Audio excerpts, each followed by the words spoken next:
Oke, kali ini kita akan bongkar salah satu rahasia paling mendasar dalam menulis.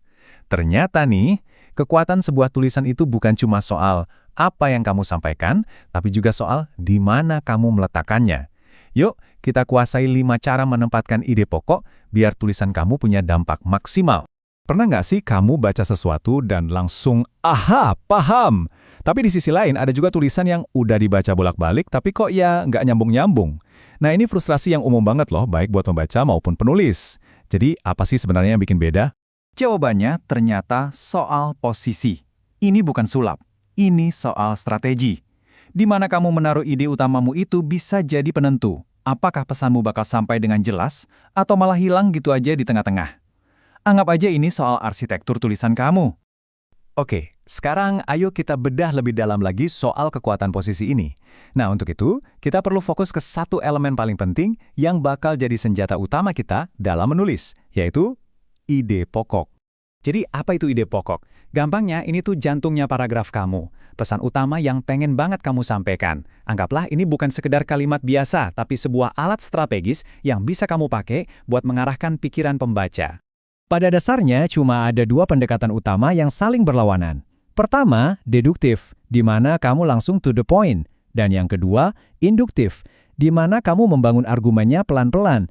Pilihannya cuma dua, nyatakan dulu baru buktikan, atau buktikan dulu baru nyatakan. Yuk, kita bedah satu-satu. Kita mulai dari yang pertama, teknik deduktif. Anggap aja ini pendekatan yang langsung ke intinya. Pas banget buat tulisan yang butuh kejelasan, kecepatan, dan efisiensi. Nggak pakai basa-basi. Caranya simple banget. Taruh kalimat utamamu, ide pokokmu, di bagian paling depan. Udah? Nah, setelah itu, baru deh kamu keluarin semua argumen, data, dan detail yang mendukung pernyataan pertamamu tadi. Strukturnya itu kayak piramida terbalik. Kamu mulai dari atas, dari hal yang paling umum, yaitu pernyataan utamamu. Terus, makin ke bawah, makin spesifik, makin detail, buat ngebuktiin poin utamamu tadi. Nah, kekuatan teknik ini tuh ada penjelasan psikologisnya loh, namanya primacy effect. Intinya, otak kita itu cenderung lebih gampang ingat informasi yang kita terima di awal-awal. Jadi, dengan menaruh ide pokok di depan, kamu tuh secara strategis udah nanemin pesan utamamu di kepala pembaca dari detik pertama.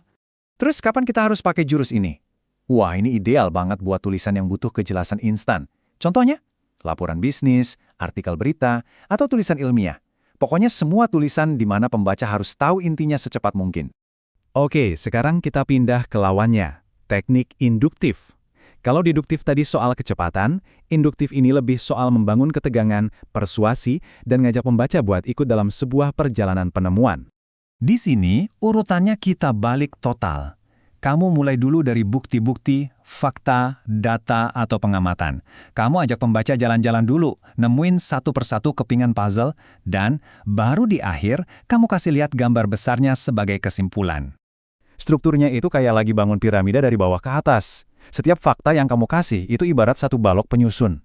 Terus, ide pokokmu jadi puncaknya yang menyatukan semua balok tadi.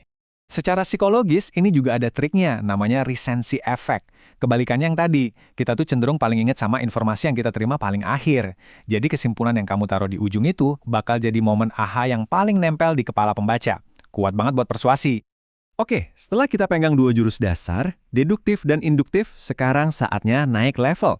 Ada 3 teknik lanjutan yang lebih canggih dan bisa bikin tulisan kamu jadi lebih kaya rasa. Kita kasih nama panggilan biar gampang ingat ya. Ada si sandwich atau campuran, si jam pasir atau kontekstual, dan si mosaik atau menyebar. Masing-masing punya kekuatannya sendiri. Pertama, si campuran. Sesuai namanya, ini kayak bikin sandwich. Kamu taruh ide pokok di awal sebagai roti pertama, terus kamu isi tengahnya dengan bukti dan argumen, dan terakhir, kamu tutup lagi pakai ide pokok yang sama, tapi dengan kalimat berbeda sebagai roti penutup. Tujuannya apa? Biar pesannya nancep 2 kali. Kedua, si kontekstual. Bayangin bentuk jam pasir. Kamu mulai dari atas yang lebar, kasih konteks dulu, terus menyempit ke tengah, disitulah kamu taruh ide pokokmu sebagai solusi. Setelah itu, melebar lagi ke bawah buat ngejelasin dampaknya. Teknik ini ampuh banget buat ngejelasin masalah yang rumit. Dan yang terakhir, ini teknik yang paling artistik, menyebar. Di sini, nggak ada satu kalimat pun yang secara terang-terangan jadi ide pokok. Sebaliknya, idenya itu disebar di seluruh paragraf, kayak kepingan mosaik. Jadi, pembaca harus aktif nyambung-nyambungin sendiri buat nemuin gambaran besarnya. Cocok banget buat karya fiksi atau esai yang reflektif. Nah, sekarang kamu udah punya 5 senjata ampuh di gudang tulisanmu. Pertanyaannya, pakai yang mana ya? Kuncinya adalah bukan soal nemuin satu teknik yang paling bagus, tapi soal milih alat yang paling pas buat pekerjaan yang tepat. Ini poin paling pentingnya. Penulis hebat itu bukan yang cuma punya satu jurus andalan. Tapi dia itu kayak pengrajin ahli yang tahu kapan harus pakai palu, kapan harus pakai gergaji. Jadi pilihlah teknikmu berdasarkan tujuan tulisanmu, siapa audiensmu, dan apa pesan yang mau kamu sampaikan. Dan ini dia rangkuman singkatnya. Anggap aja ini contekan buat kamu ya. Deduktif itu buat kejelasan, induktif buat persuasi, campuran buat penegasan ulang, kontekstual buat masalah yang rumit, dan menyebar buat cerita yang dalam. Semua alatnya udah ada di tangan kamu. Jadi, sekarang giliran kamu. Coba deh buat tulisanmu yang berikutnya.